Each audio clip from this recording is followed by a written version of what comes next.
Welcome to the Create Something Awesome Today podcast, where it's all about educating and motivating creative pros and entrepreneurs from around the world with simple and easy to implement ideas.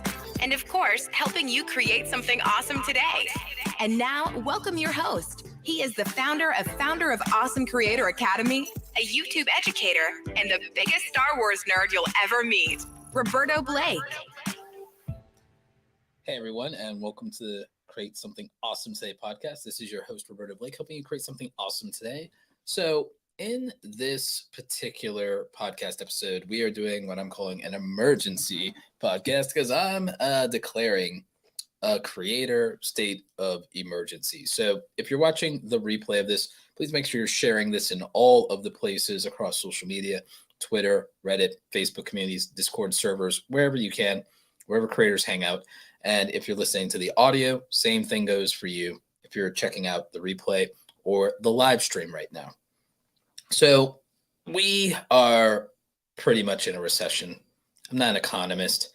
This is not financial advice. This is creator advice. I think it's time to call it. When you have 2 consecutive quarters of slowed down growth in the economy and you have inflation run amok, it's time to call it. And the thing is, creators, some of you are old enough to where you were adults like me in the previous recession. I'm a survivor of the previous recession.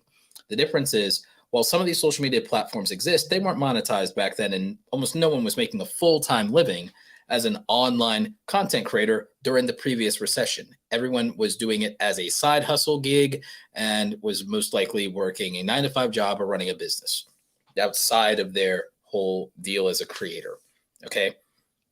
So back in the previous recession, well over a decade ago, YouTube and every creator having monetization, that was not a thing. The YouTube Partner Program was new back then.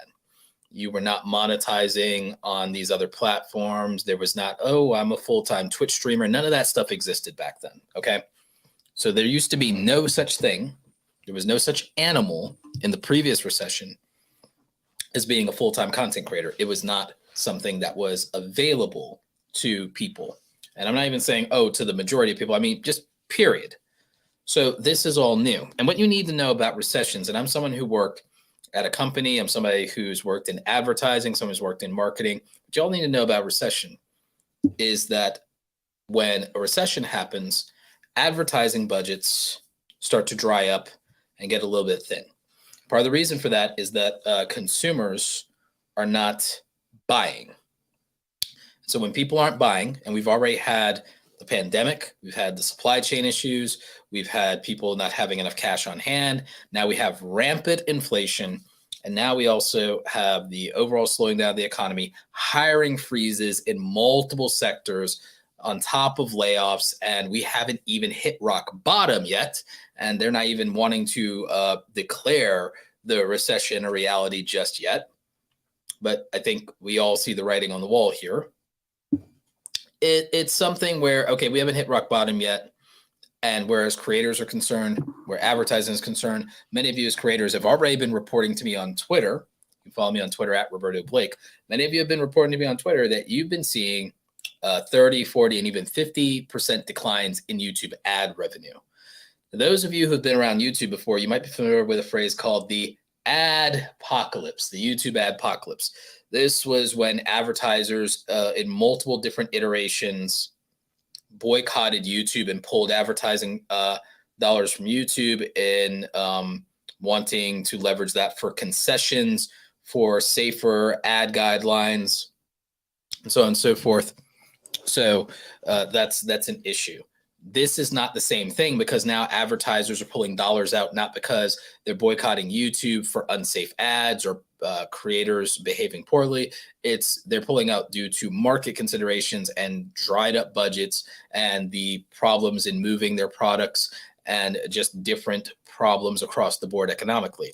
Now, we have a comment here from someone in the live audience on the water says, hiring freezes. I thought we were still struggling to find employees. 2 things can be simultaneously true at once. And here's the problem. We're struggling to find employees in job sectors that produce a very small amount of disposable income. The people that were having problems when it comes to finding and struggling employees are typically lower income jobs that do not produce the disposable income that keeps the ad industry humming. We have hiring freezes and cutbacks at the higher point in the ladder and at the middle point in the ladder that produce the disposable income that lets the advertising dollars go around and the money that circulates the most. Ironically, and I'm not an economist here, but ironically, do you know why there were like so many people who actually did not like straight up struggle during the recession? Why during, sorry, not the recession, during the pandemic? Do you know why so many people were able to work from home and become small business owners during the pandemic? A lot of people actually were able to go up in terms of their vertical because they were providing services not to people that are on the lower part of the ladder, but people in the middle and top part of the ladder. And people in the middle, top part of the ladder, their dollars circulate among each other. This is something called the velocity of money, and a lot of people don't understand it. Again, I'm not an economist, and so you could talk to people about that. But two things can be simultaneously true. And the thing is, depending on where you are in the ladder, your experiences may vary.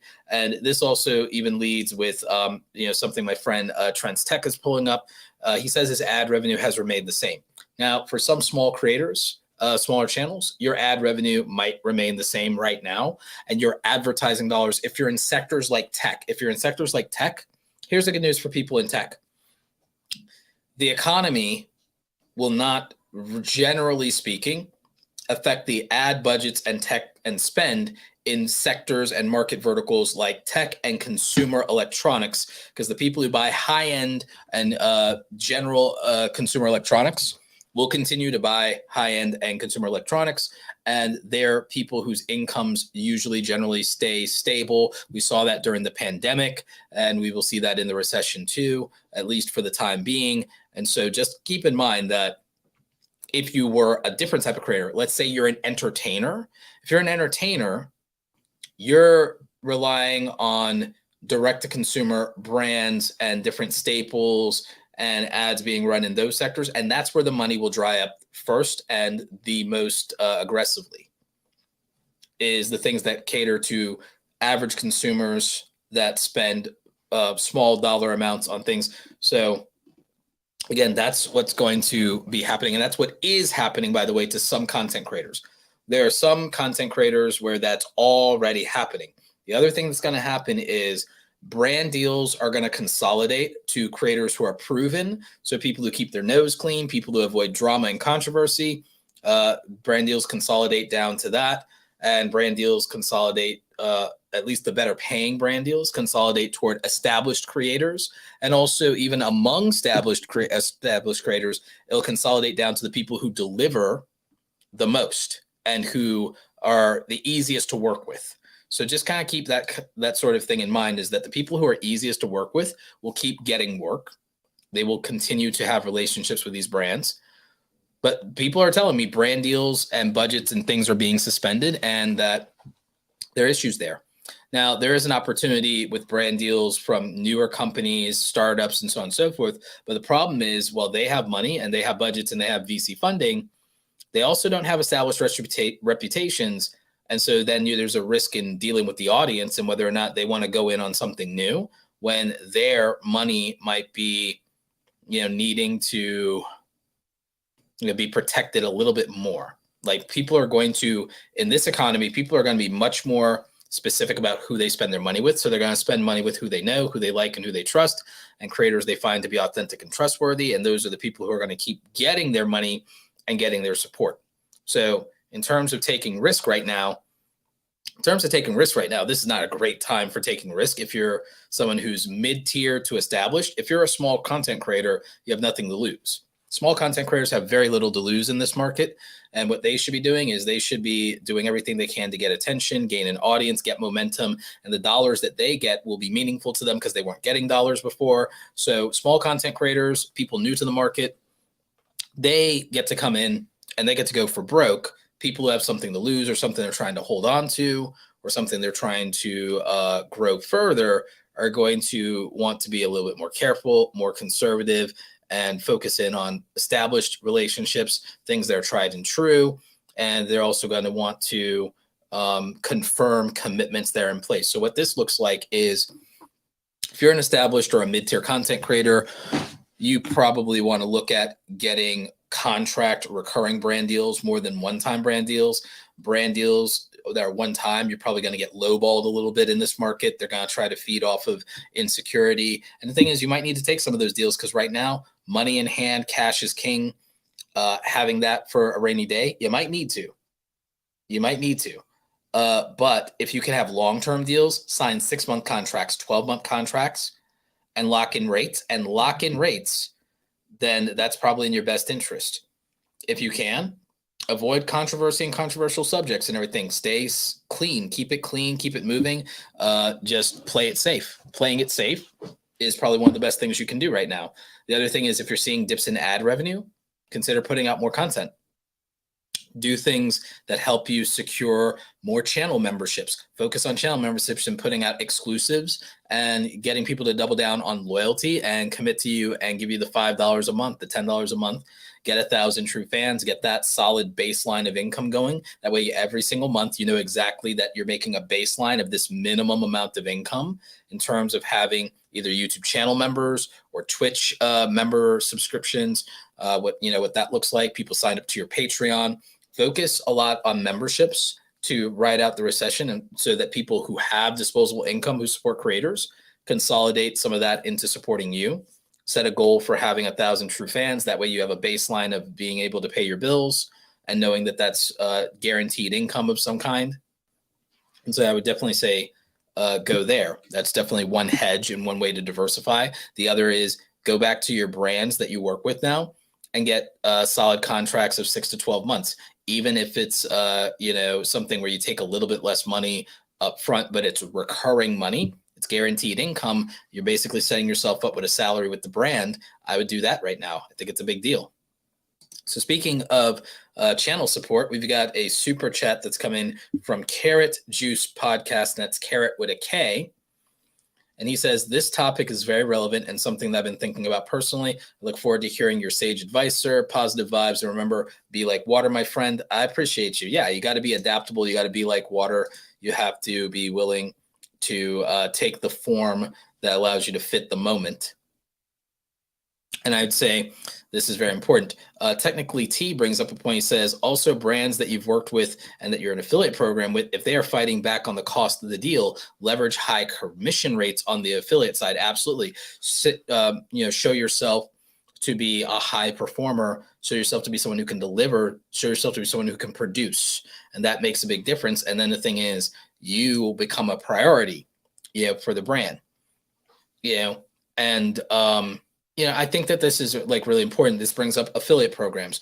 So something else I'm seeing affiliate programs either cancel their referrals or their affiliate commissions, or some of them are cutting it back. There are some people I know that their affiliate programs are being redone and they're being cut in half, or instead of doing monthly recurring commissions, some of them are canceling that out and doing a bounty program instead. Some of them are doing things where, hey, instead of giving you monthly commissions for a lifetime, we're only going to do it for the first 12 months. So a lot of these programs are changing, and their affiliate programs, for the last few years, I've been making a very healthy amount of money, like nearly $100,000 a year in purely affiliate passive income from recurring brand deals, more than half of that coming from TubeBuddy alone. If they change their affiliate program, that's like a significant hit. Doesn't destroy me. It doesn't but it does hurt. It is significant. So if they decide, hey, we're only going to give you commissions for the first 12 months instead of lifetime, that dramatically changes my income trajectory and my revenue going forward. I've done hundreds of thousands of dollars of sales for them, and we've both benefited. So I've made them well over $250,000, probably going almost to $400,000 in sales over our relationship of about 5-6 years here. And I've also benefited from that. I'm almost to $400,000 in lifetime earnings from them as well.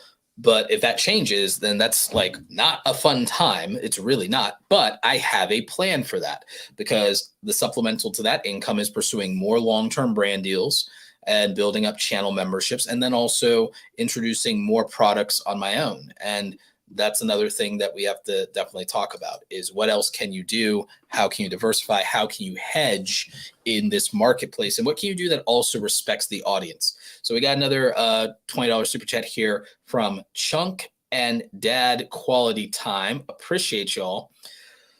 Excuse me. Been watching since 2016. My daughter and I finally started YouTube in 2020 using what I learned from you. Just want to show some love. I appreciate that. Thank you so much for that live super chat. And so this is something that I also want to bring up. I want to bring up that when it comes to what you can do even with regard to your audience is there are a couple of things I think you can and should do. If you're selling digital products that cost you nothing upfront because it's digital, I think running discounts, even massive discounts, and getting your audience to commit to spending some money with you is better than nothing during these hard times. So by doing a massive coupon in a limited window of time and making things affordable, I think you can definitely gain a lot of traction from doing a recession sale of some kind or a holiday sale of some kind. But when it comes to your own time, for those of you who are out there who are coaches, consultants, you do personal training, you do personal development, you do social media coaching, you do gear coaching, you do anything that involves coaching. I don't think you should actually sell your time for less. I think you should sell your time for more.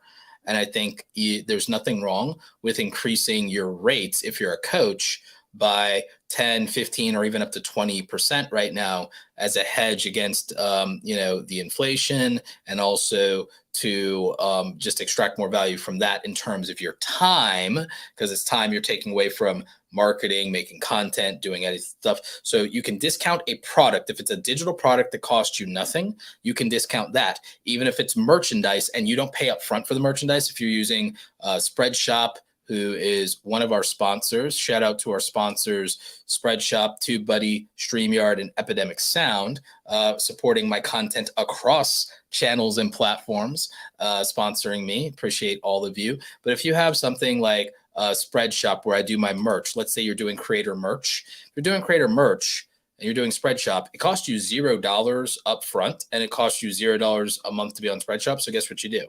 You can discount your merchandise, and then more people might buy it, and then you're getting some money instead of no money because the discount attracts people, and then they also appreciate that. So that's something that you could be doing. And so yes, Wendy Coop, discount your product, but not your time. Now, this is for products that don't cost you upfront money. This is for products that are either print on demand or digital, where you're not paying up front. As for your time, increase the rate for your time and for services that take time. You're a graphic designer, raise your rates if you're a graphic designer. You're a video editor, raise your rates. You're a consultant, you're a coach, raise your rates. 10%, 10 to 20% is fine. Anything beyond that gets extravagant, but 10 to 20% is the cost that everything else is going up by. There are things that are more expensive now than they were by more than 20%, but 10 to 20% is reasonable in terms of raising your rates, especially if you froze your rates during the pandemic,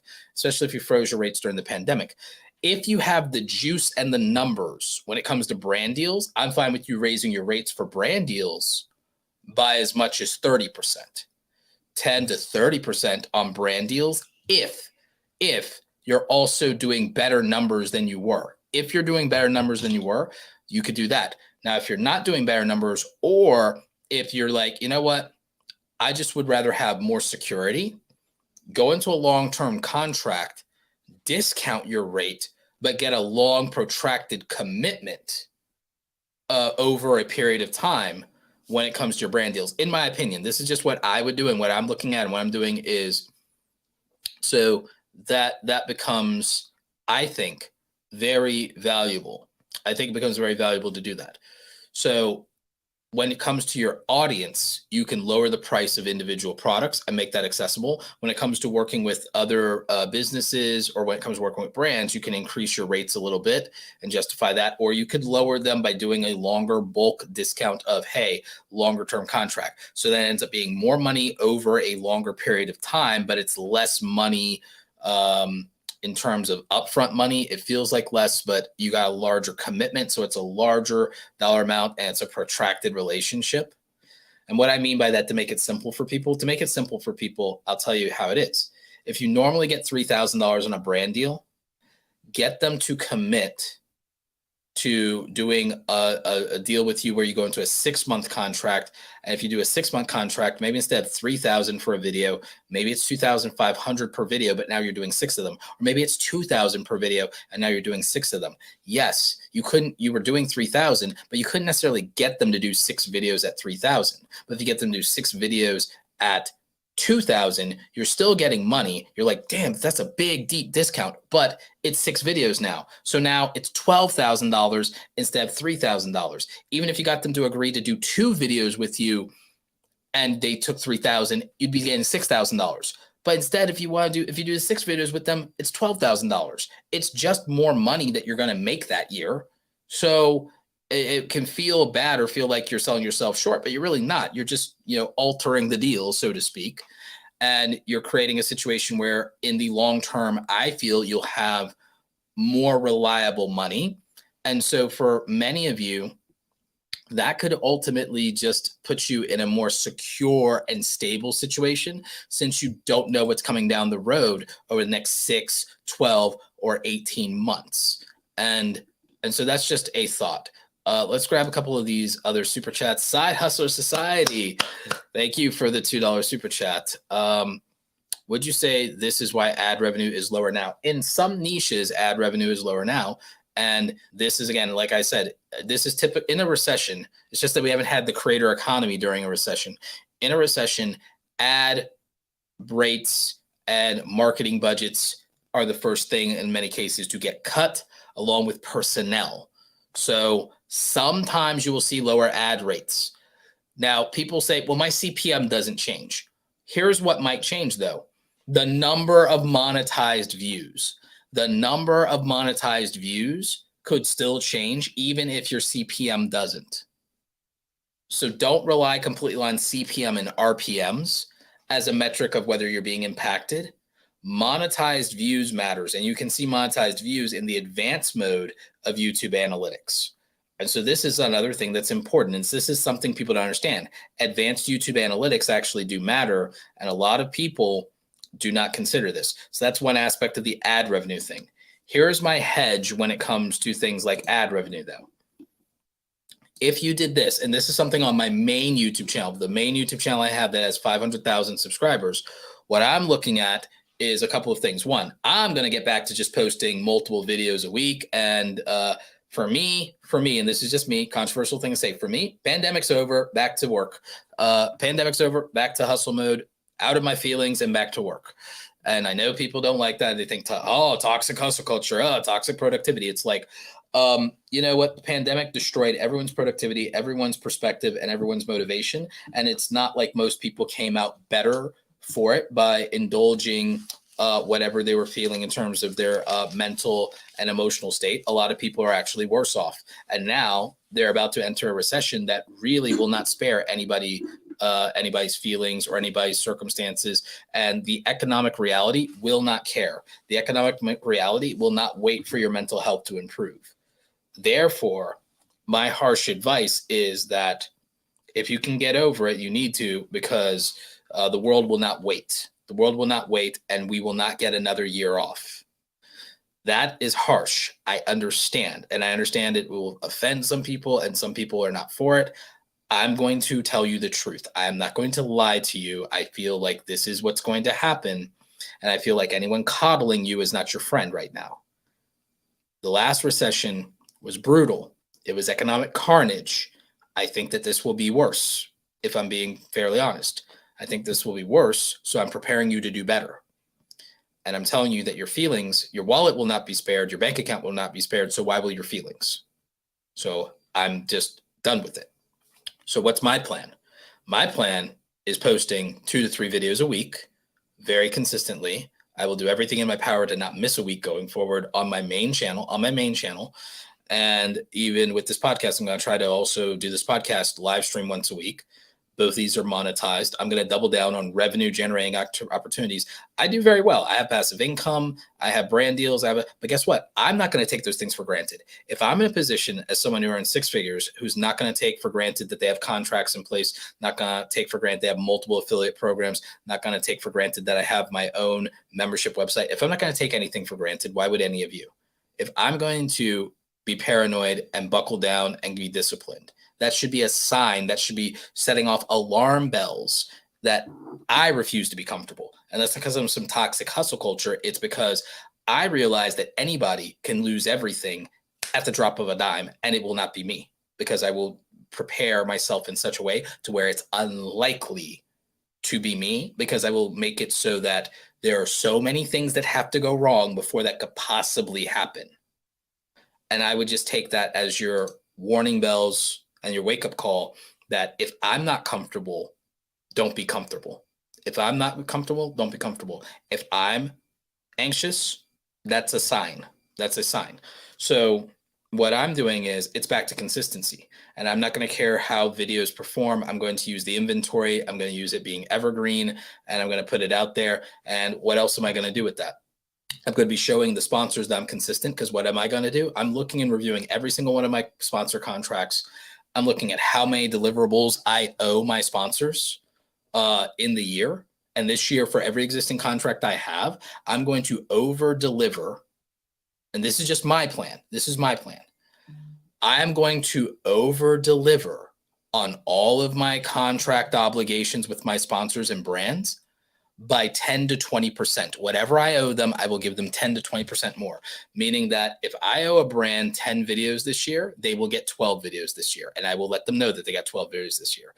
If they were owed, 4 mentions in my newsletter, they will get like 5 mentions this year in my newsletter. Whatever relationships I have with brands, I will be over delivering for them this year. And I will show them that I'm a team player and that I'm reliable, and that I will do what nobody else will do for them. I will give them 10 to 20% more than whatever they paid for. Why? Because that means, guess whose contract's getting renewed? Guess who's getting another 6 to 12 months of runway and guaranteed income? This guy. So I'm making that plan. And that's my plan, is I don't mind doing a little bit of extra work to guarantee or put myself in the best position to have expectations, even if it's not guaranteed, even if they don't renew. I know that I did everything in my power to be a good partner, and that I'm deserving of a renewal in that relationship. And that of everybody who got renewed, I'm going to be talked about. When everybody's name is brought up, I'm going to be talked about, because it's like, oh, he owed us 10 and he gave us 12. It's like, well, that's somebody to keep an eye on and to look at, or okay, let's go back to the table, even if it's for a lower amount. So it's about putting yourself in a position to have security. And it's about maintaining those relationships. It's about keep the lines of communication open with your brands, and like, let them know what's going on and talk to them more. Ask them what they need. Ask them what they need. Ask them if there's something coming up. Ask them what you can be a part of. Ask them how you can help.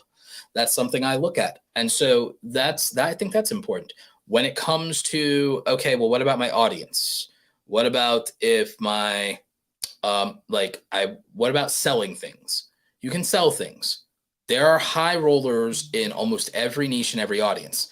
People who are consuming your free content, some of them will get annoyed with the brand deals. Some of them will get annoyed if you have a product and you're pitching your product in your videos and you want to sell something, or if you're pitching the merchandise, some of them get annoyed and some of them will leave. Those people who leave, who get annoyed whenever you try to sell something, are unfortunately, they're probably even in numbers, they will not be the majority. Number one, they'll be a vocal minority. As a vocal minority, that's number one. Number two, the value per view that you gain by losing them is not so significant. One sale of one thing you have usually beats 1,000 viewers on YouTube, because we know this. Why? We know this because of CPM rates. We know this because of our CPM rates. So what's the value? The most value that 1,000 viewers can be at any given time after YouTube takes its cut is going to be, if we're being extraordinarily generous and you're in the finance niche, after YouTube takes its cut, it's going to be $15, $20, $30 is what 1,000 people are worth. But if somebody is willing to buy something and those people, 1,000 people leave because they're annoyed, at best, every 1,000 people is worth 20, $30. If you're a education-based channel of some kind or a finance channel of some kind. But if you get to sell something that is $20, $30 in profit to one person, let alone 10 people who buy, 10 people supporting with your eyeballs, 10 people who super chat, so on and so forth. 10 people who support you financially will always be worth more than 1,000 people who support you with their eyeballs when it comes to YouTube. That is the logistics of the math.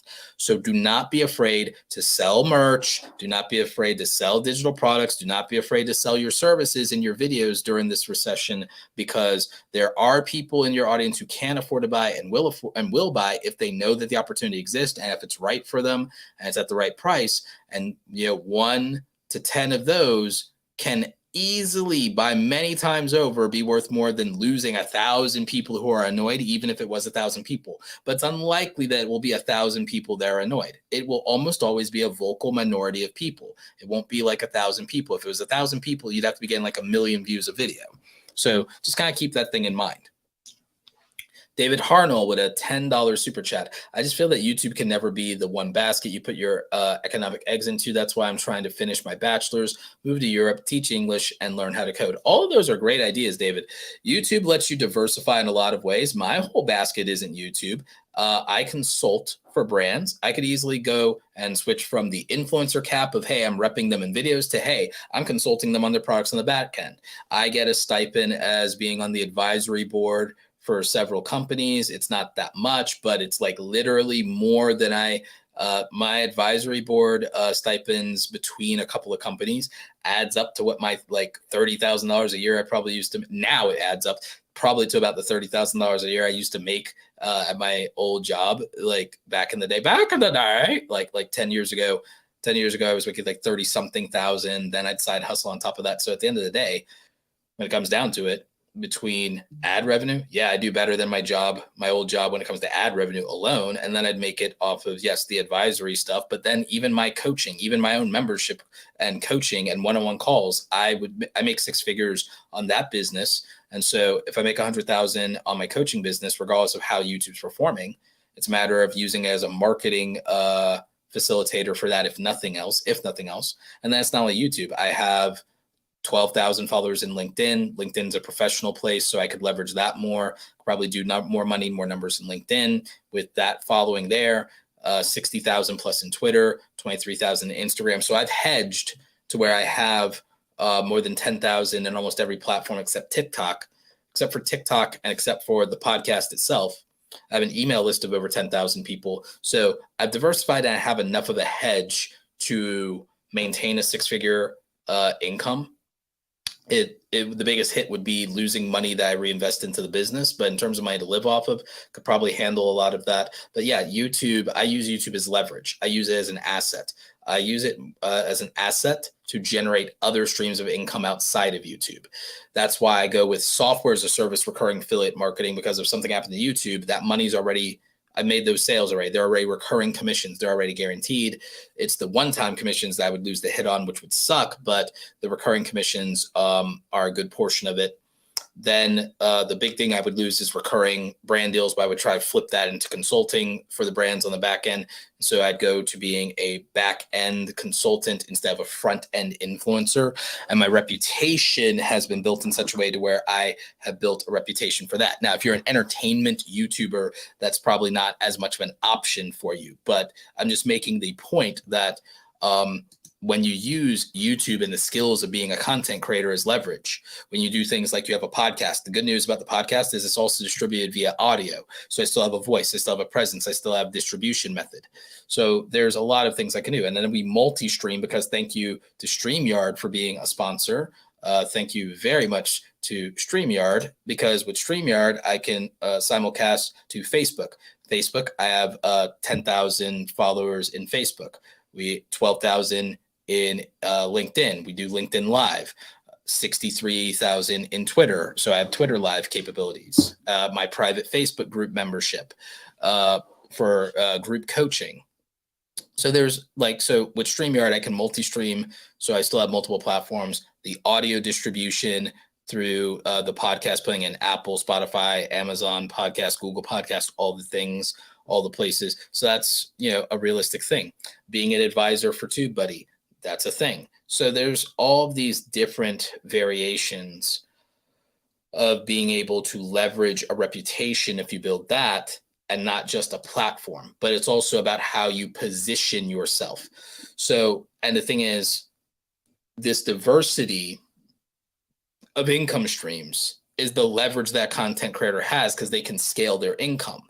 If you just are working your 9-to-5 job, and again, people make this mistake and think that people like me, and they call us like online gurus or whatever, and they think we hate the 9-to-5 working man or whatever. We don't. We actually advocate probably more for working class people than anyone else by saying, you don't have enough leverage and you can't wait on some revolution or some upheaval or some workers' rights movement. It's like the odds are it's not going to come in time to save you. And the odds are that even if it happens, you probably benefit the least from it. And the odds are, if you are really cynical, a lot of good that's going to do you if you ever get fired, or if for some reason you can't work in that industry or that business anymore, or that company anymore. So a lot of good, all of these social changes or movements or workers' rights or all this, I'm not saying those are bad things or that those are bad goals. I'm saying historically, as someone who has lived it, is that if you're sitting there and you're waiting for change to happen, by the time it happens, your life will get much worse. And so you'll only think that your life got better when all the new changes kick in. But the thing is, your life is coming down. Here come these new changes. And then so all of a sudden, just compared to where you are with your life getting worse, you think that improvement happened. But the thing is, no, if you had managed to stay where you are and then new changes came in, yes, your life would get better. But what are the odds that you're going to get to stay where you are? If things get worse, even if things get a little bit better, you're not even back to where you were. You're not made whole.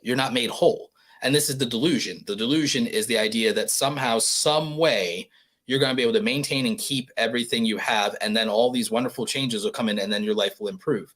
When the reality is most likely that by the time improvements in society happen, it's too late to do enough for you to make you benefit from it or to make you whole, and your life is progressively getting drastically worse in the meantime. So I'm a bit very cynical about these things. So what's the answer? The answer that I came up with in my own life was, I'm going to go my own way on my own terms, and I'm going to be the master of my fate. I'm going to be the author of my own story. And so for me, the answer to that was, I'm going to take my skills and I'm going to go into the marketplace, and I'm going to own the relationship with the customer. I'm going to take full responsibility for everything. And I also am going to make sure that I own the resources that allow me to do my work. And then I will not be beholden to someone else. They won't get the code switch on me. They won't get to move the goalpost. They won't get to change the rules, and they won't get to decide how I'm compensated. It will be a covenant between me and the consumer. And I will just create value in the market, and I'll be rewarded accordingly, and I will live with that. And I will take all the risk, and I will take all the responsibility, but I will also keep most of the revenue in doing that. And therefore I will not be beholden. And that's why I left being an employee. That's why I stopped being an employee. And I get, not everyone can be an entrepreneur. It's like, everyone has nothing to do with you. Everyone has nothing to do with you. If you're listening to this podcast, you're not everybody. You're you. Focus on yourself. Don't focus on these massive sweeping ideas and be a foot soldier in somebody else's cause. Be a leader in your own cause is what I believe in, is be a leader in your own cause, be your own champion. And what that looks like is you take matters into your own hands. And by taking matters into your own hands, you say, I need skills that will allow me to earn. I need to learn things that will let me earn more. I need to learn more of the things that let me earn more of what I want. I need to learn more of the things that let me earn more of what I want. And so you need to be able to do that in your own way, by your own hand, on your own terms, because that's what control is. That's what leverage is. What scenario? I'll give you a primary example. Let's say at best, you become a content creator, And let's say you don't even make $1,000 a month. Let's say you make $500 a month. If you make $500 a month as a content creator on the side, you're making $6,000 a year on the side. What scenario are you going to use right now that's going to let you get a $6,000 a year raise out of your boss? Right. And let's say if you're able to increase your abilities as a content creator to earn, and you increase your capacity to earn as a content creator by 25% a year. So that's a side hustle that you're scaling by 25% a year. In what scenario are you going to be able to increase your earnings at your 9-to-5 job by 25% a year? Right.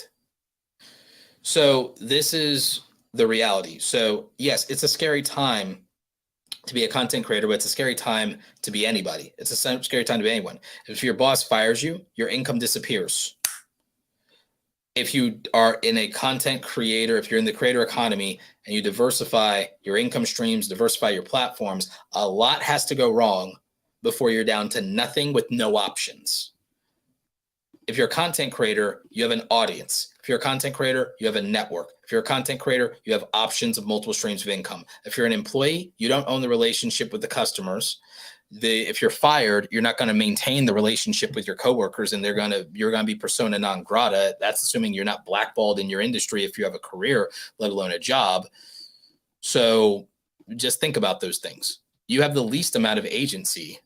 You have the least amount of agency as an employee. But if you have a side hustle, you have more agency. And if you become self-employed, you have more agency. And so what's the riskier thing? What's the less secure thing? What's the less secure thing? So you're more secure when you own your relationships. You're more secure when you own the resources and tools of your trade. And when you know that you're responsible for your capacity to earn, then you are much more secure and you have much more leverage in that situation. And that also entitles you to keep the revenue for everything that you're contributing, because you own those things. You own the relationship, the resources, and you own the risk and responsibility. When you do that, you own most of the revenue. That's the difference. When you don't, and your employer provides your resources, those can be withdrawn. And now how do you earn? If the resources of the tools of the trade are withdrawn, okay. If the access and relationship with the customers, well, how do you create value? That's withdrawn. And what they do is they also have and assume all the legal risk and responsibility and legal liability. So that's all this protection when things go wrong. And that's also, again, like you don't have to think about those other things. You just have to do a task that you're assigned. So that's really kind of what this looks like. So in that situation, okay, Roberto, is it still good to leave your 9-to-5 job to become a content creator right now? Right now, I would say it depends on whether you have a job or a career.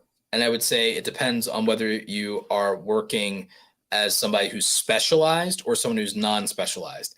If you're specialized, you might have a little bit more leverage. And so you might have more negotiating power. So it might be worth staying and side hustling. And you might be able to get the most of both worlds. If you're specialized, maybe you can stay, maybe you can get a raise, maybe you can apply pressure. And maybe with the confidence that the side hustle income gives you, you'll be able to do those things. But if you are somebody who is not specialized, and let's say you're a laborer or you're doing retail, it's a little rougher to leave your 9-to-5 job because there is less leverage that you have to deploy. However, you might be able to out earn that job. And so the capital that your time can produce might be more valuable outside that job. So it depends. So it's not a one size fits all situation here. And I'm not saying, oh yeah, just quit your job, be a YouTuber, buy my course, blah, blah, blah. I'm not doing that. I'm making a point that you have to consider what the value of your abilities and your time are realistically. And can you deploy, if you were to leave your 9-to-5 job, can you realistically deploy that time and energy and those skills in a way that out earns it drastically? And is your side hustle verification and proof that you can take this further and that that your time is more valuable spent in the business than in the company that you used to work for? So you have to really weigh those things. You have to be realistic about them, and you need to have some data to confirm what you're believing in that regard. So that's what I think. That's what I believe about that situation. And I do like this from Through a Glass Darkly. Better to bet on yourself than on a company that doesn't care about you. Yes, but you should also make the assumption that they don't necessarily care about you. You're an asset. You're an asset or you're a liability. And the thing is, even if you are an asset and you're productive, are you replaceable, and to what extent? And so I would say have a sober, I don't think you have to have a cynical view of employment. I think you have to have a sober view of employment. And so having a sober view of employment is being able to accurately assess yourself and to what extent you are valued, what extent you are an asset. And that means looking at yourself honestly and saying, am I specialized or am I not? Am I specialized? How many people are there in the market that have my skills and abilities and can produce the results that I produce? So to what extent am I specialized? To what extent am I a producer? To where do I rank in terms of the industry, not just the company, but in the industry? Am I a talent for which there could be a bidding war? My best friend, she doesn't have to worry. My best friend is in such a position in her career to where she makes almost as much money as I do at this point after taxes, and companies will literally start a bidding war over her. They will start a bidding war over her for her position to have her in their company.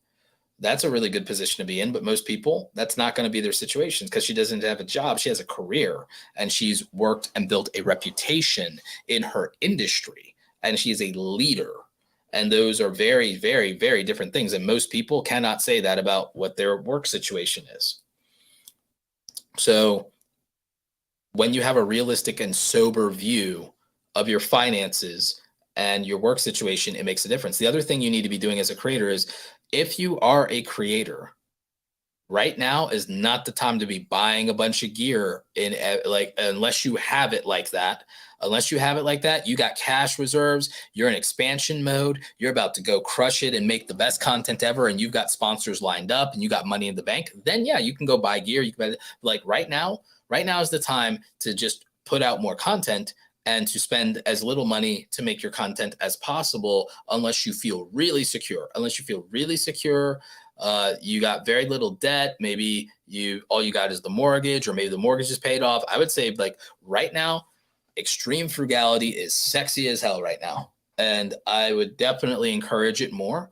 I would say that in addition to making more money, tighten things up. I know people don't like to hear that. Oh, you're depriving yourself, or oh, that iced coffee is not going to hurt, or blah, blah, blah, blah, blah. I know people, it is popular right now to validate and to coddle people and to tell them, oh, it's okay. It's okay. It's okay. It's okay. It's like, what about let's confirm that it's okay for you. Let's take a hard look at your money.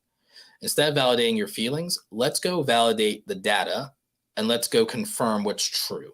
Let's go confirm what's objectively true, instead of what you will like to hear and what will make you feel better. Because here's the thing. What a lot of people are going to do is they're going to monetize making people feel better. They're going to monetize validating people. They're going to monetize cheerleading. They're going to monetize telling you things that will not protect you from yourself. They're not going to tell you the truth. I'm not telling you what the truth is. I'm telling you that you need to confirm the truth. And I'm telling you, you're going to confirm the truth by looking at your bank account. You're going to confirm the truth by looking at your bank account. You're going to confirm the truth by having a budget and looking at that budget. You're going to confirm the truth by making a damn spreadsheet. That's what's going to tell you the truth. The truth is going to be in the spreadsheet. It's not going to be in your heart. It's not going to be, listen to your heart. No, listen to the damn data. Listen to the spreadsheet. Listen to your wallet.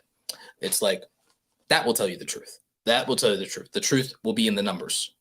They will not lie. Again, technically, if you want to torture data, it'll sing any song you want. If you torture data long enough, it'll sing any song you want to make it stop.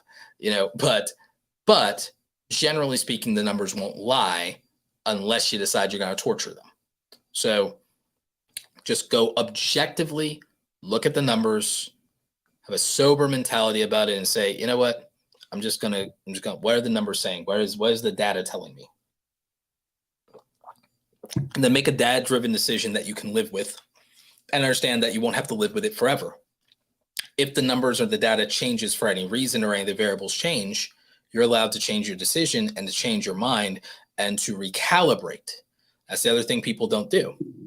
So just remember, a data-driven decision doesn't necessarily mean a permanent decision. The data may reflect something differently at a different point in time. So you're allowed to then pivot and change in the direction that the data dictates.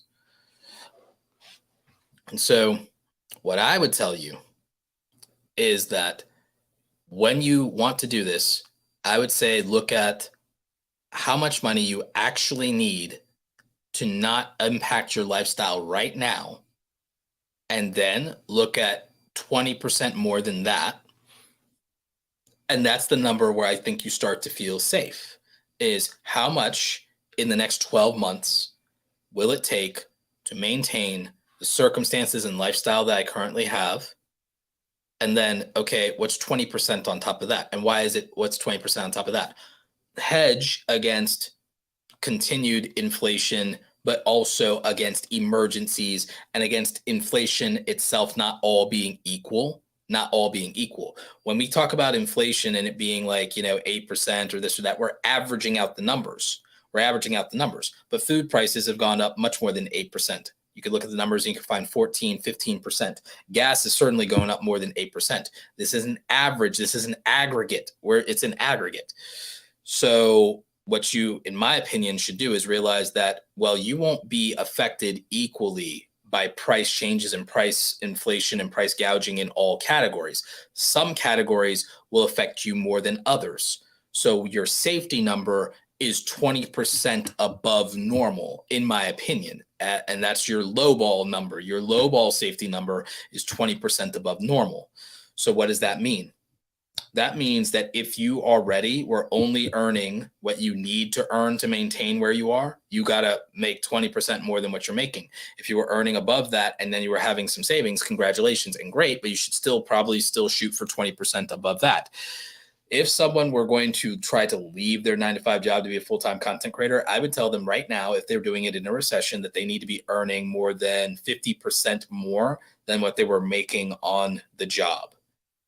You need to make 50% more than what you were making on the job to quit and to go full-time and be a content creator in this recession. And that's best case scenario right now. It could get worse.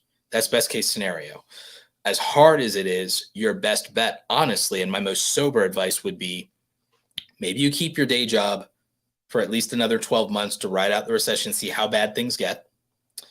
And you keep doing YouTube as a side hustle. And what you cut out, as much as everyone hates to hear it, is you cut out any non-productive hobbies and leisure time. So I'm not telling you can't spend time with your family. You should do that. But time that you spend and give to yourself, you should be sleeping, or you should be studying, or you should be working out and maintaining your physical fitness. You should be reading books, but you can cut Netflix off, as far as your leisure time, because it's not really resting. Screen time isn't resting. Screen time isn't relaxation. If you want to relax, if you want to maintain your mental health, then your free time is not playing video games. And it's not Netflix. Your free time is spending time with your family, working out, and doing home improvements and reading books, soaking in the tub, get some Epsom salt, work on those, sore muscles. Those things are fine. Those things are fine because those are, at the end of the day, things that are making you faster, smarter, sharper, healthier, more fit, more energetic. And so screen time is not your friend. Screen time is not your friend if your goal is your mental health. If your goal is your mental health and you say, I don't want to burn out, Roberto, I'm working too hard. More screens is not better just because it's not work. Netflix and video games are not rest and relaxation. It's more screen time. It's more stimulation for a different sector of your brain. It is not re-energizing you. If you want to be re-energized, you sleep. If you want to be re-energized, you build stamina and you work out. If you want to be re-energized, you can read a book and you can stimulate your creativity and different parts of your brain that you're not working out as much without the benefits, without the detriments of screen time. That would help you. You want to relax, put on some headphones and listen to some music. That would be it. Go for a walk, garden, do anything but put yourself in front of a screen if you say you want to improve your mental health and you want to relax and rest and you don't want to do a bunch of toxic productivity and you don't want to work all the time. You don't want to work all the time. Don't turn on another screen. Don't turn on another screen. It's not helping you. Stimulating yourself like that, blue light, all those things, it's not helping you. So I'm just real talk. I know people don't want to hear it, but it's the truth. It's the truth. So that's what I'd be looking at. I would be looking at when you're not, taking care of yourself, you prioritize revenue generating activities. You prioritize doing things that make you more money. You use that money to then build your emergency fund and your savings. Use that money to pay down debt. Use that to reduce stress. And then if you have some solid emergency savings, you have a lack of debt, then what you can do is you can look at, I wouldn't necessarily in this market, I would hold cash. I wouldn't invest right away. I wouldn't say, I would say, hey, there's probably more that the market can do. Remember, I'm not an economist, but I'm like, hey, things can go down more. My retirement portfolio is taking a hit. Every asset class is taking a hit. Stocks, crypto, now real estate's taking a hit. But don't sit here and cheer for a market real estate crash and go, oh, I'll finally be able to buy a house. And there's like, we don't know what'll happen with the housing market yet. Just really be patient and ride things out. Be patient. Build your storehouse. Save. Hold cash. Cash is not being deployed for growth right now. So, and again, right now, the thing that's going to hurt you is probably the debt. So cash on hand, hedge against emergencies, hedge against not being able to work, hedge against losing your job or your income sources. Holding on to the cash, as much as inflation sucks, is probably the way to go right now because there's just too much uncertainty and we don't know what the bottom of the bag looks like yet. We haven't hit rock bottom yet. The bounce hasn't happened yet. We don't know what that will look like. So patience is probably the best advice there is in the world right now, because ultimately time is on your side here. The good news is if you're doing the right things, time is on your side. Would I rush to pay off all debt? No. I would eliminate high interest debt. Yes. But anything where the interest is going to accumulate at a ridiculous rate, yeah, I pay those things off. So right now, though, I would prioritize holding cash over probably anything else I could do. I would hold cash. I would have cash to deploy as needed. And also that means, okay, when opportunity does come, I can do something about it. Emergency comes, I can do something about it. Anything happens, I have a tool and I have those resources. So I think right now, do not be seduced by FOMO. Do not be seduced by fear of missing out. So that's some of the general, financial piece of this. Remember what I said about increasing your income. There are people out there who want to support content creators. A lot of yes, don't add bills. Do not add bills. What I would say is for a lot of you, what you could be doing is there are people who want to support you and they're going to spend some of their disposable cash. So if that's going to be the case, I would say doubling down on members only content. I'm doing that over on the main channel. I've actually in the last month put out 3 members only videos so far. So I'm kind of creating a situation on my main YouTube channel. I'm like, hey, bonus content. It's less than $1 per video here. It's bonus content. Doing 4 or 5 exclusive videos, about 45 minutes a piece, 30, 45 minutes a piece. So it's a lot of content. It's high quality content. And it's okay, it's a less than $1 a video. So the goal for me is, okay, 1,000 of my subscribers become premium channel members. If they do that, then it's $5 a month. YouTube takes their cut. It's $3.50 a month. Okay, that's $3,500 a month I don't think about if I get channel members. So a lot of you should be like, okay, what's my channel member strategy? If you're on YouTube and you're not monetized, prioritize getting monetized right now. And prioritizing getting monetized means get ruthless about the content. Double down on getting things that get the watch time, get the subscribers, do things that work. Look at your analytics. And then Teresa Thrift says, really enjoyed the members only content. Yeah, we're dropping another video or two on the members only side this week. So if you subscribe to my main YouTube channel, Roberto Blake 2, consider becoming a premium channel member. We have like maybe 80 videos in the archive now. We're producing 1 to 2 videos a week, exclusive members only content. And they're really, in my opinion, they're some of the best content I've ever made. So, and they're mostly raw and unfiltered content. There's no editing. It's done. I have multiple camera angles and I like switch it up. It's a different setup than this. It's that setup over there. And so, we're doing some of my best content over there because it's more unfiltered, more stream of consciousness, similar to the podcast. So yeah, but if you're not monetized yet, focus on watch time and use my video where I tell you the 6 steps to getting 4,000 hours of watch time. I broke down a formula that works. So get your YouTube channel monetized. In the meantime, if your channel's not monetized, consider doing things like merchandise and putting links in there. Consider affiliate links. Amazon was great for me. Do things that convert and that can get you like, okay, roundups, budget reviews, things under $100, all these things. Because there still is a thriving community of people who do buy things. Sell your own product, create your own product, put it out there. If you're an education channel and your channel isn't monetized yet, do a Skillshare course and do Skillshare Premium. And if you're not monetized, still get people to do the free trial. Get your bounty commissions off of the Skillshare free trial, but then get people to leave your reviews on Skillshare, get up in the Skillshare algorithm, and then get paid for watch time on Skillshare from people who watch minutes of your course. You get paid by the minute over there. 1 viewer on Skillshare can be worth 1,000 viewers on YouTube. So just keep that in mind and go to Skillshare. And if you're an education channel that's not monetized, make mini courses on Skillshare because it's the Netflix of education. So do that. In terms of other different monetization systems, really consider diversifying and looking at what else you can do.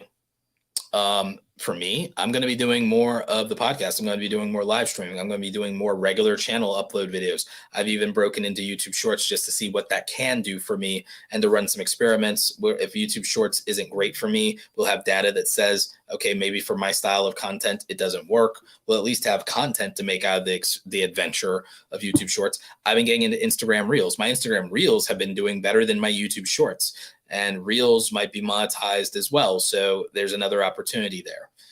So just looking at these different things in terms of any way that's on the table to make money, consider using whatever is available to you to make money. Consider freelancing, doing gigs on Fiverr if you can do it. Elliot Family of 7 says, please give a thumbs up, everyone. Yes, please smash the like button for the YouTube algorithm. Give us a thumbs up. Give us that thumbs up. We've got 80 concurrent viewers right now. I should see no less than 80 to 100 likes on this video that we should be seeing that. So yeah, appreciate you. Yeah, we got 80 concurrent viewers. Get that like counter up. Get it to over 80. That's what we need to see. But yeah, I would say that Skillshare is underestimated in the entire creator economy. Skillshare is underestimated, and it's one of the best paying platforms there is, to be honest with you. It's one of the best paying platforms that there actually is. In terms of platforms, prioritize the platforms that pay you. Prioritize the platforms that pay you. Look, at the end of the day, YouTube pays me the best, and so does my own platform, Awesome Creator Academy. And so what am I going to prioritize? I'm going to prioritize my YouTube channel and Awesome Creator Academy. And this podcast is monetized and you guys love me and you guys support with super chat. So I'm going to prioritize podcast, email list, Awesome Creator Academy, and my YouTube channel. What am I going to do with Awesome Creator Academy? The thing that I haven't done up until now with Awesome Creator Academy, the main thing I focused on doing was selling coaching and the group membership, selling my time. And I also did digital products like the YouTube Starter Kit and the Brand Deal Starter Kit. We're going to do upgrades. What I'm going to do this summer is I'm going to do an upgrade to the YouTube Starter Kit this summer. And I'm going to do, which we haven't done that in a while. We're going to do the upgrade that I've been working on for the brand deal starter kit and add the media kit template to it. The media kit template, the first one, and we'll try to do more in the future. So I'm going to do 2 major upgrades to 2 of my existing products. And then you know what I'm going to do on top of that? Because they're digital products and the labor was done once, I'm going to run some kind of discount. I'm going to run some kind of discount code. And so by running a discount and upgrading the product, I now have a reason to market it more and sell it more. And my audience will be like, oh, that makes sense why you're promoting it. It's upgraded and it's on a discount. So I'm going to definitely do that. The other thing I'm going to do is for the first time ever, and you guys have been requesting it for years. Well, YouTube has done so much drastic changes that every single YouTube course is outdated. I'm finally going to just do a YouTube course. And I'm already started I've already outlined the entire course. It's just a matter of filming and editing at this point. And we're going to do a great YouTube course, and people can buy it or not buy it. It's okay, but it will exist. So the opportunity to serve the community, give them something they've been asking for, and give them something that's not outdated. Because again, there's been no YouTube course that also addressed the changes to live streaming, the new YouTube policies, and the also the YouTube shorts. Nothing has addressed that. It's like it doesn't exist. If you look at the current YouTube courses, it doesn't reflect the current state of YouTube. So I want to make a course that reflects the current state of YouTube, and I can do it better and probably a little cheaper than most people. So I'll do it. And it's things like that. So introducing new products, discounting old products, marketing old products. Another thing people aren't looking at is, okay, what content already is making you the most money? What if you just promoted the content that makes you the most money? What if you promoted the content that makes you the most CPM rates? What if you promoted the content that gives you the best affiliate conversions? What if you promoted the content that grows your email list? What if you promoted the content that is converted the best for your channel or for your business? What if you took your existing best assets and you promoted your existing best assets? No one thinks about that. No one thinks about promoting their existing assets. It's all about chasing new things. What about doubling down on what's already working? What about double down on the content that's also getting the most subscribers and views? What elevating your profile and your platform? What about that? That's something a lot of people just take completely for granted. And so when it comes to making money on YouTube, when it comes to making money online, what a lot of people are doing is it's important to diversify, but some people are over diversifying. Some people are going too far and they're over diversifying and they are spreading themselves thin.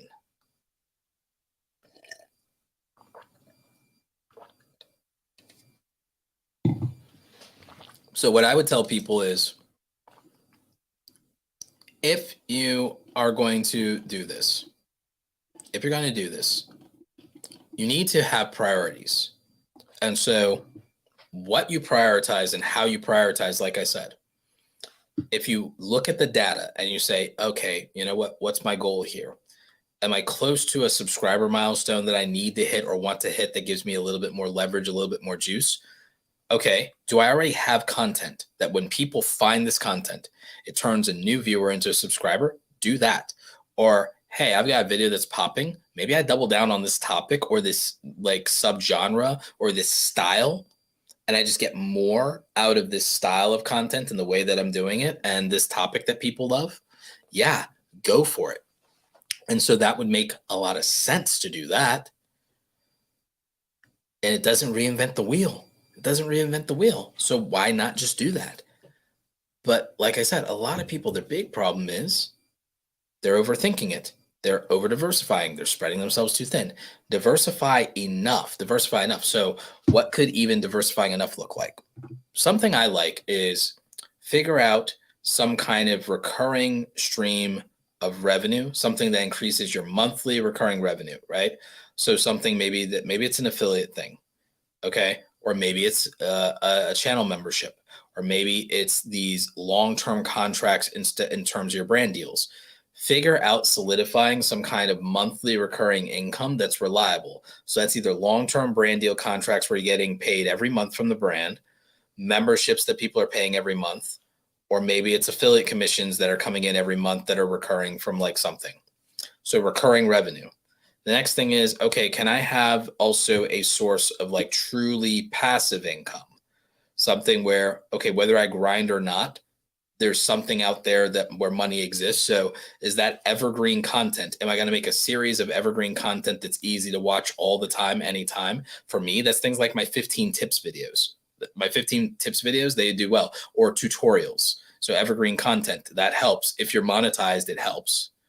Okay, well, what about evergreen videos that help with affiliate income? So what does that look like? Gear, tech videos, beauty reviews, gear, things people can buy. Review videos are evergreen and make money. And you can do that not only on YouTube, but also you could be posting things to Amazon's Creator Hub and be part of the Amazon influencer marketplace. You could be writing blog articles and roundups of best 10, top 5, top 20, best under $100, so on and so forth. Generate those, post those in Twitter, send those out, do things like that. So there's all these opportunities. Okay. If you're me and you have a big Twitter following, you could be automating list of things and products to buy with Amazon affiliate links, just disclose them. And then if they buy anything on Amazon, 24 hours, you get commissions off that. So that always helps. So like, again, passive income. You build digital products. I do digital products like the YouTube starter kit. Those are sales. You could do online courses, do it yourself courses. Those would sell, things like that. You could do Skillshare.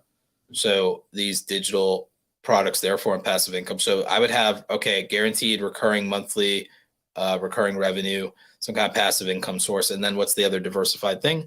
It's your hustle income. And that could be twofold. It could be you have your 9 to 5 job income or your job, your career, whatever. But you could also have a side hustle where it's like you grind it out to make money. That could be live streaming. That could be freelancing. That could be Twitch. That could be, building yourself up as an influencer to get the brand deals. It could be that maybe, it could be gig work like DoorDash. It could be any number of things. So why do we do this? And that's a lot of effort. That's a lot of work. It's like, one, it's a temporary point in your life. Over the next 12 to 18 months, it's a temporary point in your life to make sure your life doesn't get worse. And it's a temporary thing to make sure that you've got options and you got resources and that one thing doesn't disrupt your life, like getting fired. And so that would be important. Getting fired can derail everything in your life right now if you have no way to keep your income from going down to $0. And I'm not suggesting everyone's going to make it as a creator or make it as a YouTuber. What I am suggesting is that, making $1,000 a month on the internet is not impossible. It's not impossible. Making $500 to $1,000 on a month on the internet reliably is not impossible if you're willing to give up your some of your weekends or your days off or your nights or your leisure time or your hobbies, your vices, your Netflix, and also cutting your budget without really destroying your quality of life. I don't think that it'd be that hard for everybody to maybe cut $100 to $200 out of their budget every single month unless they're absolutely destitute already, without you destroying your quality of life. So if you can cut $100 to $2,000, you could be saving $1,200 to $2,000 a year.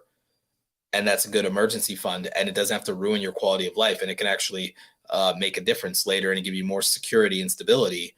And then if you're able to also increase the amount of money that you're able to make every month to an extra $500 to $1,000 a month, well, that's $5,000, $6,000 to $10,000, $12,000 a month before taxes that you're able to have. And that could be life-changing money. Could be life-changing money. Could be life-saving money.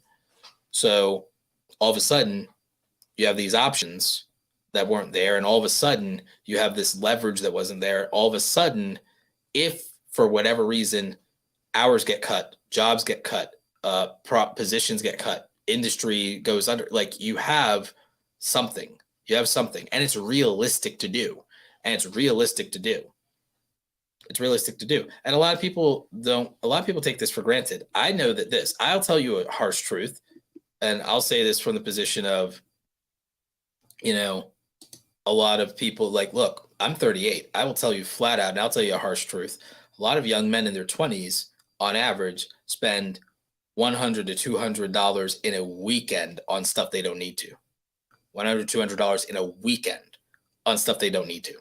And that's young men. That's dudes. Okay, in their 20s, which means that over the course of your 20s, if you're wondering why you don't own a house by the time you're in your 30s, dudes out there, that's why.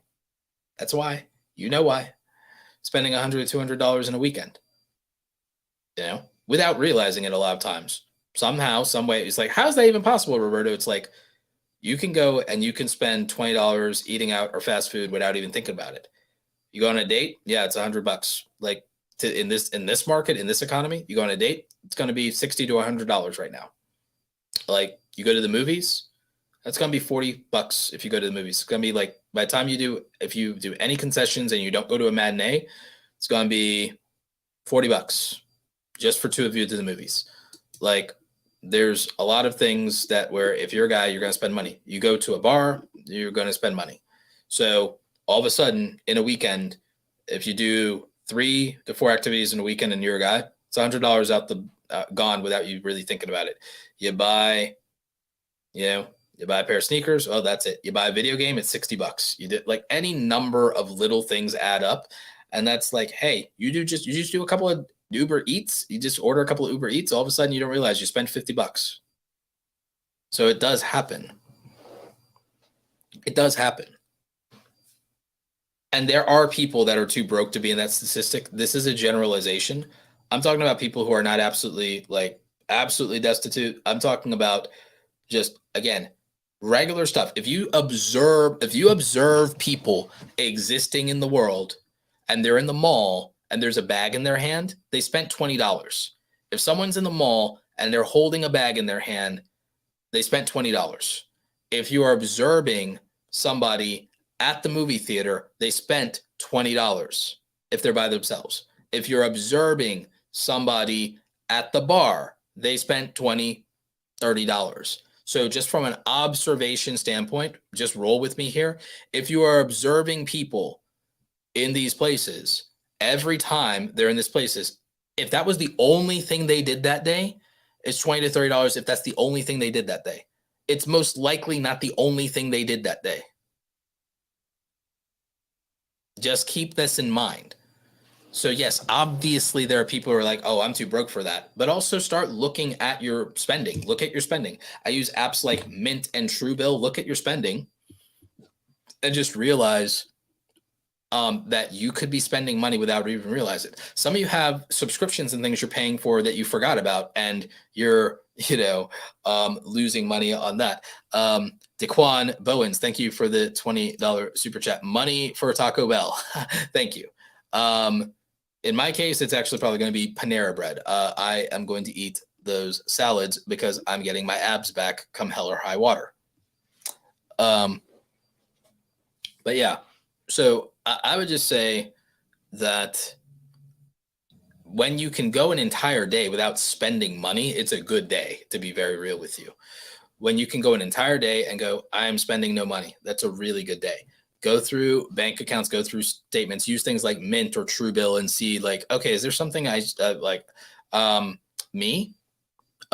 Planet Fitness was getting money from me for no reason during the pandemic. I kept thinking, oh, it'll be over. I'll go back. No. And so canceled. It's like, should have done it sooner. Could have saved could have saved a couple of bucks. There's all kinds of things like that. Sometimes consolidating streaming services. There's all kinds of these little things that eat up money and add up, and it gets away from you.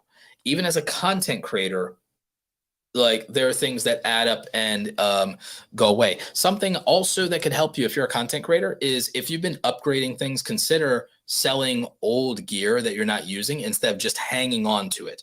There's a couple of pieces of old gear that I'm going to sell and just be done with it. And that will fund buying new equipment. I will fund my new equipment by selling my old equipment. And that's something I often do. And that can help tremendously in terms of your budgeting. If you feel like you do want to produce higher quality content, it's like, okay, fund your new gear by selling your old gear. So that's something that can help and then also someone's getting something on a deal, they're able to give that piece of equipment a good home. So there's a ton of things that I'm probably going to sell off my old gimbals and consolidate down to just like one gimbal to rule them all. One gimbal to rule them all. So yeah, I can sell all of my old gimbals. And what happened with my gimbals was like I kept upgrading. I kept upgrading and upgrading and upgrading. And I just never got around to selling the old ones because my cameras started getting heavier and heavier and heavier. So it wasn't a frivolous expense. Just that my camera gear got heavier and heavier and heavier over time. So I kept having to go and move up to a higher capacity gimbal to support my camera gear over a period of time. So that is something that in looking at, I'm like, well, now I can sell these things used. Someone will get a great deal on them and I can recoup some money and then I can invest that into having exactly what I need. So this is wildly practical advice. Thank you, Top Financial Alpha. Totally agree, Roberto. It's great advice, practical advice you can apply, myself included. Give up a Saturday, look at your expenses in depth. Yeah, I mean, let's think about this. If you go a weekend, if you go an entire weekend and like, I'm not spending money this weekend, maybe you save $100 in that weekend. But if you also hustle that weekend, maybe you earn $100, maybe you earn $200, maybe you earn $500. And then all of a sudden that changes things. Something I did in the previous recession was on my weekends, I would take my camera on my weekends and I would be like shooting weddings, or I would be shooting weddings. And when I wasn't shooting weddings, this is before Instagram, I would shoot headshots for people. A lot of times people need professional headshots or they want to do modeling. And so I could make a few bucks. So just whip out my camera and I'll make a few bucks, for that time. And, okay, I can do that instead of playing video games now. And that's not going to be for everybody. My big thing is if you're getting your 8 hours of sleep, use the rest. And, like you're getting your 8 hours of sleep. Okay, that was your downtime. You're getting your 8 hours of sleep. How many hours do you need to spend watching Netflix? How many hours do you need to spend watching? And if you're gonna watch stuff, it's like, okay, I need to watch something. It's like, okay, fine. It's not Netflix. Watch and listen to podcasts. Listen to podcasts. Listen to podcasts while you exercise or work out. Listen to podcasts while you do some other work that like the podcast doesn't fully distract you from. Listen to podcasts and go for a walk. If you need to consume something or stimulate yourself somehow, like if you're gonna watch Netflix, do me a favor. Okay, watch Netflix and work out. Watch Netflix, and sometimes you're gonna miss what's on the screen because you're doing crunches. Watch Netflix while you're on the exercise bike. Watch Netflix on the small screen on your phone. If you need to watch your show and you need to keep up with your show, go watch it only on the small screen on your phone while going for a walk.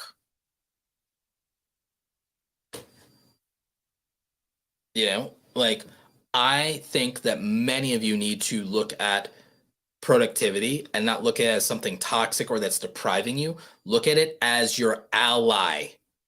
Look at it as your ally. Elliot Family 7, should I sell, sent a $5 super chat. Thank you so much. Should I sell my Canon M50, seeing that I only use my Samsung Ultra to record content, or keep the Canon as a backup? The thing is that the M50 is somewhat of an older camera. It's still a very, very popular camera, but you can only get so much money for it, even with the current chip shortage. You're a content creator, it might be more valuable for you to have it as a backup right now than to sell it, unless you need the extra money, my friend. So just kind of keep that in mind. Encrypt DID Angel says, that's what I'm doing right now, getting my steps in while watching your podcast. Thank you. Appreciate that.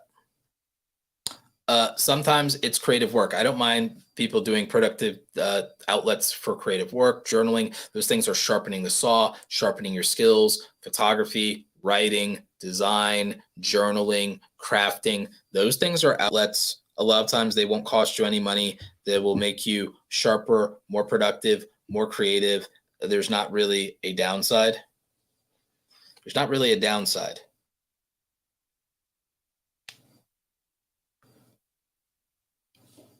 So in that case, I would, make those kind of things a priority.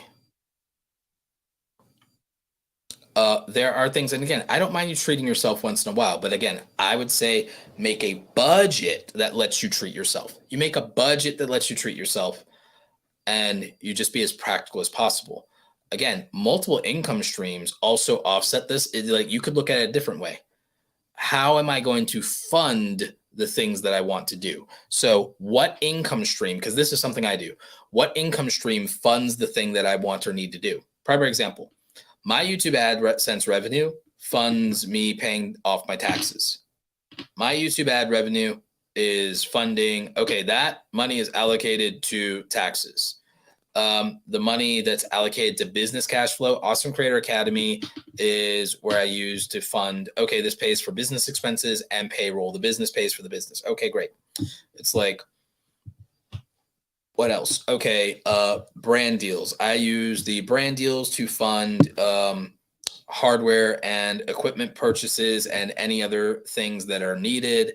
And I use the recurring revenue on affiliate marketing, and I use that, and I just pay living expenses out of that usually. Or I can flip flop these around. But the point is, it's like I have a income stream that can fund and facilitate whatever thing it needs to. If there's something, it's like, okay, living expenses are a thing. Okay, I've got income streams or an income stream for living expenses. Taxes are a thing. Oh, I know which income stream can pay off taxes. Oh, equipment's a thing. I know what income stream can pay off equipment. Oh, payroll's a thing. I know what income stream pays off payroll. Investing's a thing. Oh, I know which income stream funds my retirement account. Oh, opportunities for future things. Okay, I know which income stream funds opportunities. Oh, savings. I know which income stream is funding the savings. Oh, personal expenses and leisure. Oh, I know, like, which I separate from living expenses. Oh, I know what income stream is funding that. So if I want to do something, I have an income stream to compensate for it. So that's the kind of thing that I personally use as a model. I use that as a model for how I allocate revenue and resources. Is I assign an income stream. I assign and allocate money to a task. It is a tool. It is allocated toward a task. Money is a tool, not a goal. So I allocate money toward a task.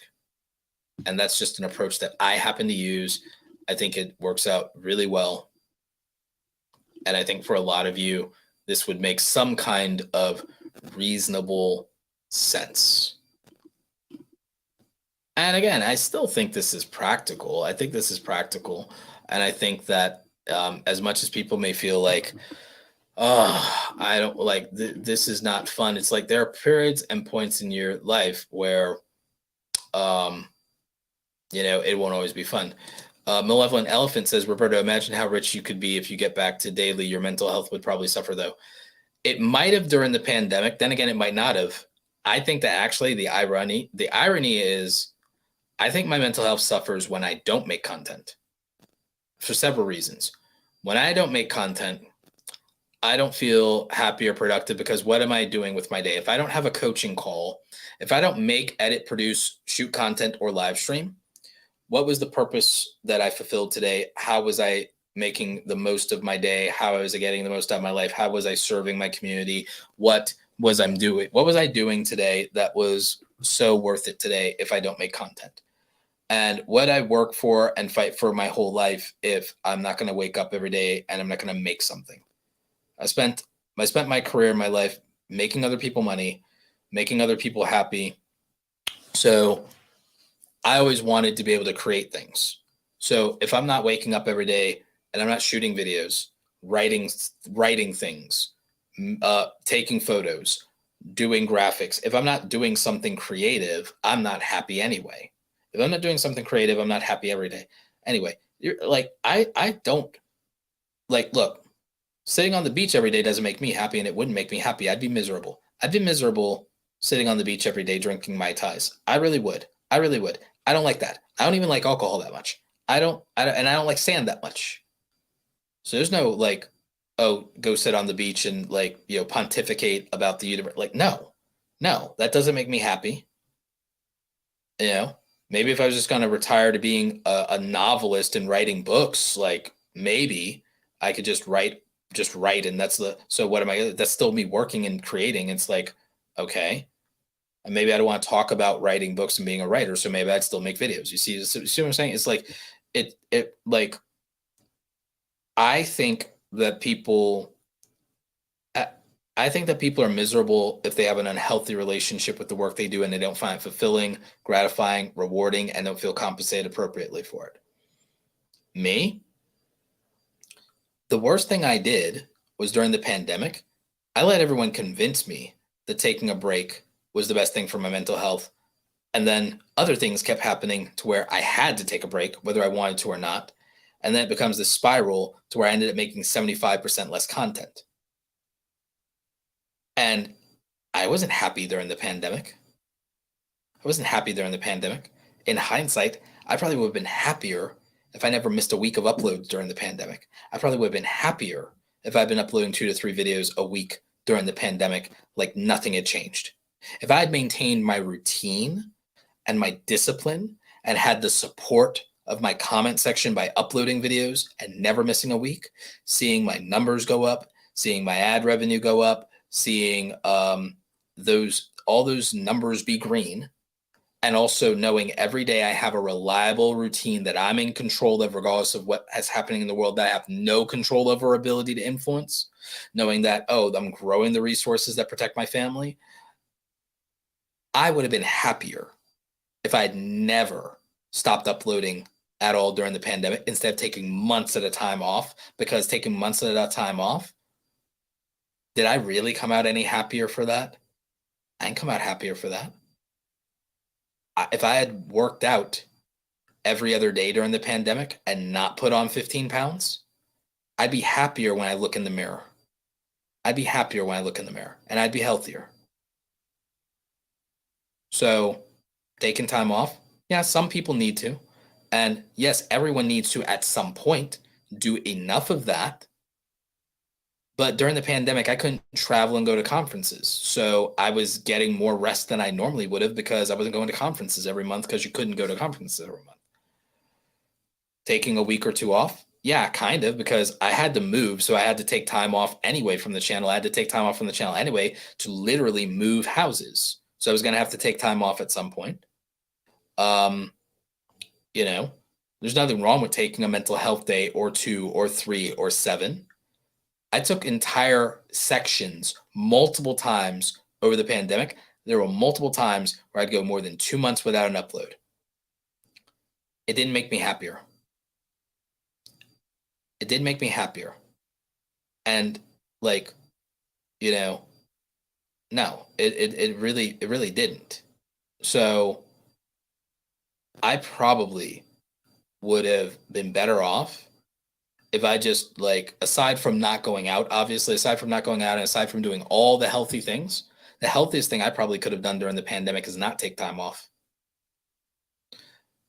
Because if I had decided to keep a routine, wake up at the same time every day, go to sleep at the same time every day, make my content, show up for my audience, grow my brand, grow my business, maintain control over some aspect of my life, and not let my feelings and my emotions get to me and cause me to have a downward spiral and be depressed the last 2.5 years, I would have been better off.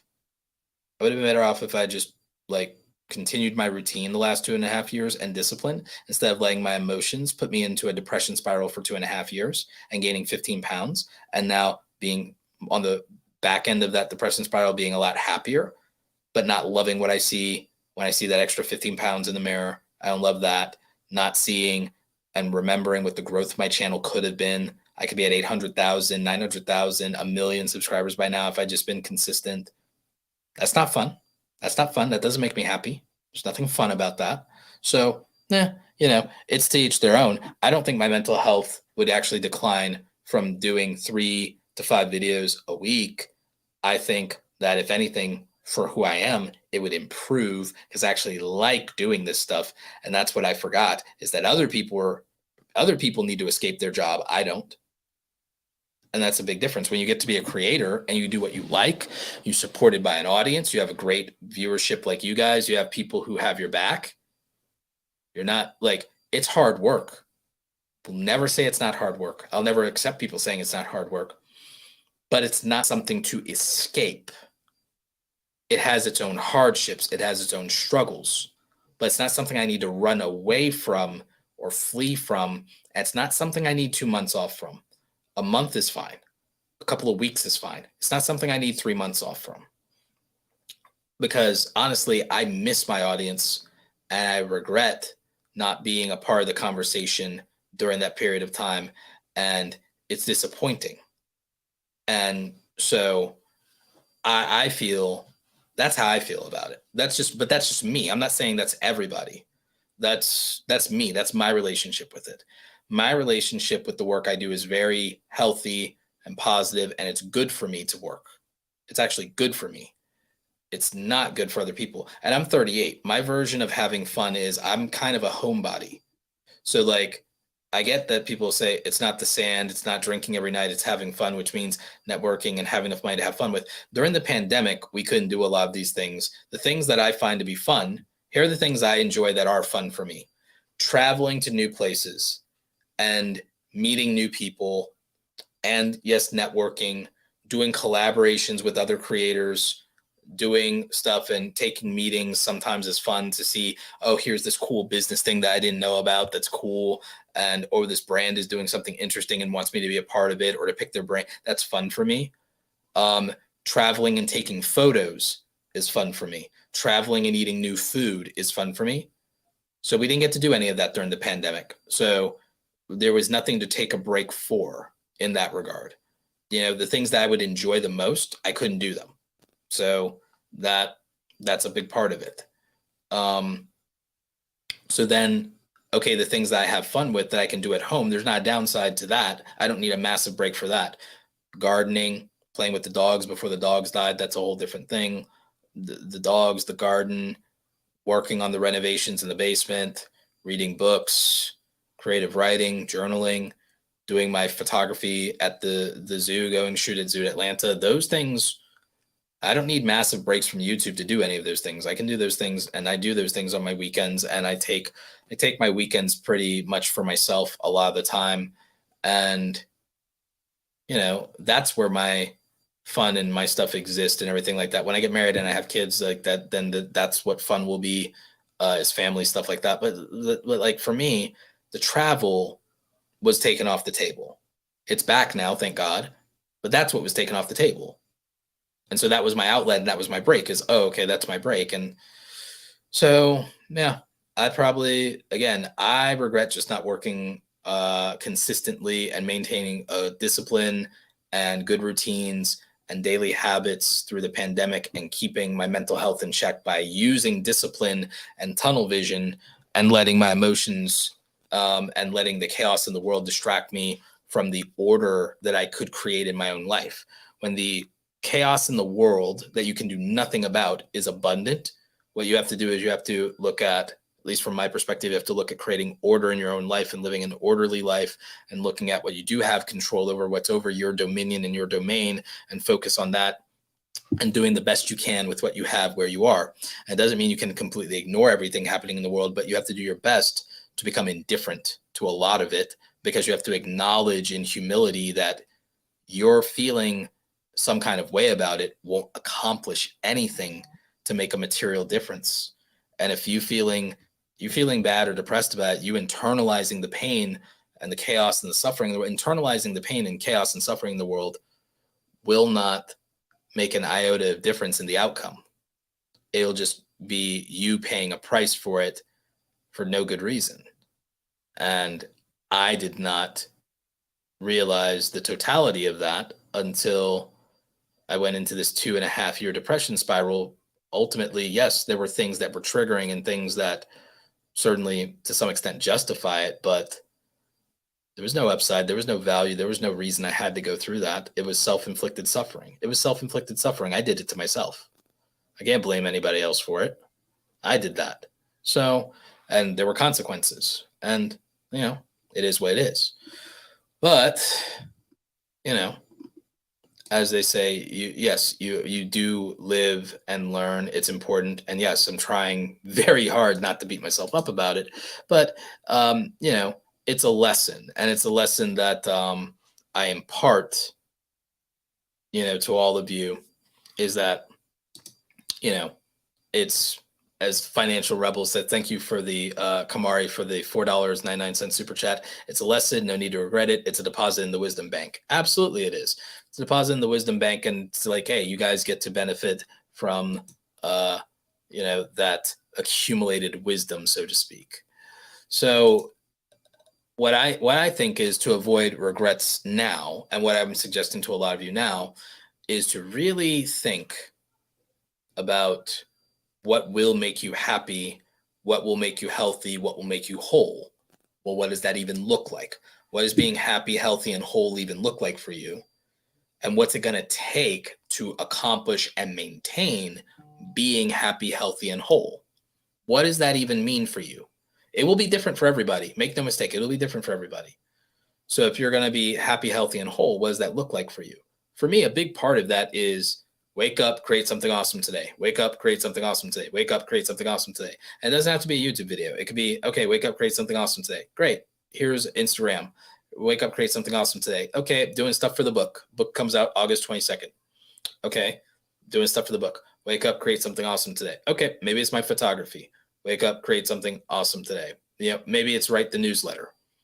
I have to be doing something creative that I'm happy, that I'm proud of, that I have ownership of, that reflects my values, and that I'm putting out into the world. Or it was a waste of a day. For me, it was a waste of a day. So I need to get up and I need to do that. So that's going to make me happy and satisfied. Okay. What's going to make me healthy? It's going to make me healthy is taking care of my body. So what does that look like? Work out, go for walks, hydrate, drink water. What's going to make me healthy? Avoid the news, avoid politics, consume less media, consume less than I create. That's going to make me healthy. That's going to make me sane. Take my supplements, my vitamins, do these things, healthy habits, healthy hacks.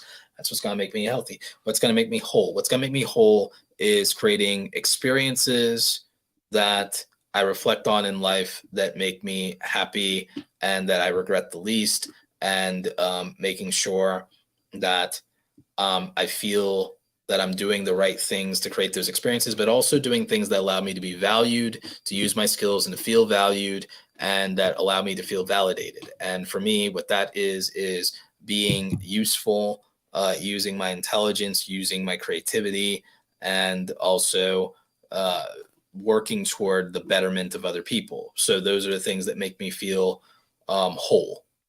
And so happy, healthy, and whole. So what makes you happy, healthy, and whole? I told you my version. Yours is going to be different. But you need to know that. And if you know that, then you can work on it every day. You can build up the resources that allow for you to do what's necessary to accomplish that. Me, what helps me be happy, healthy, and whole? I have to make enough money to be the master of my time, which means not working for an employer is essential to me being happy, healthy, and whole, because I need to be in control of my time and my energy. And I need the emotional control of being able to set boundaries and saying who can be in my orbit, and who has to exit my orbit. I need that control. If I have an employer, I don't get to decide. So for me personally, that's important. So I have to be able to facilitate that. So I always have to stay in control financially of that. What makes me healthy is being able to have the resources to stay fit, stay functional, and go to therapy and stay sane. So that's another problem that money does in fact help with considerably, but also time. So time and money help me be happy, and they may help me be healthy, and it absolutely helps me be whole, because money can help me create the experiences that I want. Money can help me create the work that I want, create the projects that I want to the best of my ability, and utilize those things. And money is a form of seeing my value in the world and measuring it and feeling that I'm being, appropriately compensated, or that my gifts are being honored or respected. So happy, healthy, and whole. For me, time, energy, money, boundaries, those are the things that allow me to maintain that. But that's what it looks like for me specifically for me and what I need out of life. You got to figure out what makes you happy, healthy, and whole. I know what that looks like for me. And I think about it a lot. And then, it's a matter of, okay, if that's what it is for you, and that, you have to make it a priority and act accordingly.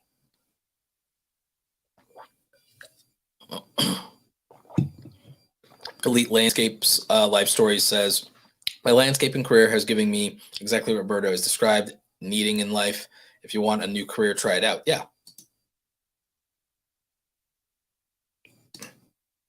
Top Financial Alpha says, I really love your slogan. It encapsulates so much. It's different for everybody, and it stretches way beyond go out and make money. It's just as you're describing, increase your whole self. Yeah. Thank you for that. Definitely appreciate that. And so, yeah. And again, I think, there's a lot of people that will monetize, making you be very emotionally invested in things that you ultimately benefit the least from, and that ultimately have the least impact and say over your life. What I learned was to be very clear and specific about what aspects of my life I can control, define, and affect. And when I realized what that looked like, I could make that more of a priority. And I make less of a priority the things that I have the least ability to influence. And I feel like that has produced a lot of peace. I think that a lot of people do not value the concept of peace. I think people sell off parts of themselves or who they are, and they don't have more peace in an exchange. They don't get any additional peace in the exchange. And I think that's the crying shame, really. It's crying shame, really. So what I look at is, I don't think there's a lot of things that are worth compromising your sense of peace for.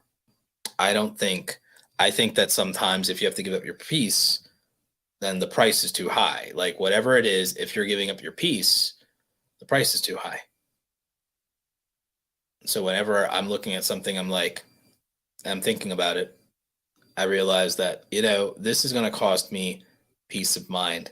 This is going to cause me frustration. This is going to keep me up at night, or this is going to be emotionally draining. Then, okay, the price just became entirely too high if that's the case. If that's the case, then the price became entirely too high very, very quickly. And so sometimes just because something is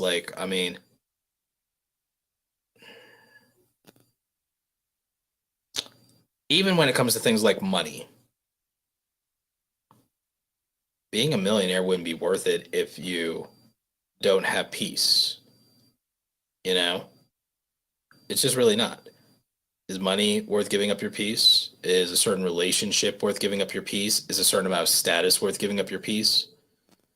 The answer is typically, if you really thought about it, the answer is well, no. Well, no. I'm like, exactly. The people make this bad deal every single day. They make horrible deals every single day.